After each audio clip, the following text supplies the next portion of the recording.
السلام علیکم ورحمۃ اللہ وبرکاتہ۔ دوستو کیا حال چال ہیں؟ امید کرتا ہوں سب دوست خیریت اور عافیت کے ساتھ ہوں گے۔ دوستو آج کا جو میں وظیفہ آپ کے ساتھ شیئر کرنے والا ہوں ایک زبردست اور مجرب قسم کا وظیفہ ہے۔ بہت ہی آسان ہے اور تھوڑے ہی وقت کے اندر یہ آپ بآسانی اور ہر بندہ اس کو آسانی سے کر سکتا ہے، خواہ ہو نوجوان ہو، بچہ ہو، بوڑھا ہو، مرد عورت کوئی بھی ہو۔ اس میں اتنا زیادہ وقت درکار نہیں ہے، بلکہ تھوڑے سے وقت کے اندر آپ اپنا تھوڑا سا وقت نکالیں تو اپنی ساری مشکلیں آپ اس سے حل کروا سکتے ہیں۔ تو آئیے بڑھتے ہیں اس وظیفے کی طرف۔ وظیفہ یہ ہے، یہ 3 الفاظ ہیں جو میں آپ کو بتانے والا ہوں۔ آپ نے دن میں 100 مرتبہ اس کو پڑھنا ہے، ہر دن کے اندر 100 مرتبہ پڑھنا ہے اس کو، یعنی 3 دن مسلسل پڑھنا ہے۔ تو گویا کہ یہ 300 کی مقدار ہو جائیں گے یہ الفاظ۔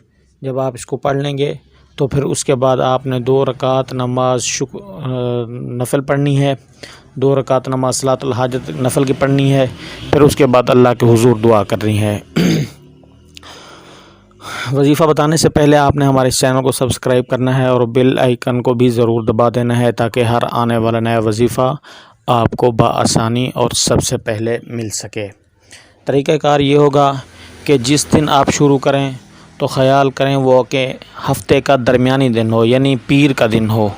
پیر کے دن شروع کریں، پیر، منگل، بدھ، یہ 3 دن کر کے آپ وظیفے کو، پھر اس کے بعد آپ نے جمعرات والے دن 2 رکعت نماز نفل ادا کرنی ہے، پھر اس کے بعد اللہ سے دعا مانگنی ہے۔ تو انشاءاللہ العزیز وہ وظیفہ پڑھنے کے بعد آپ کی ہر مشکل آسان ہو جائے گی۔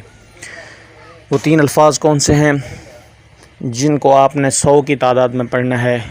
وہ ہے علی کل شیء قدیر، علی کل شیء قدیر، علی کل شیء قدیر۔ ان کو آپ نے گن کر، تعداد زیادہ اور کم نہ ہو، 100 مرتبہ پڑھیں سوموار والے دن، پھر 100 مرتبہ منگل والے دن، اور پھر 100 مرتبہ جمعرات والے دن، بدھ والے دن۔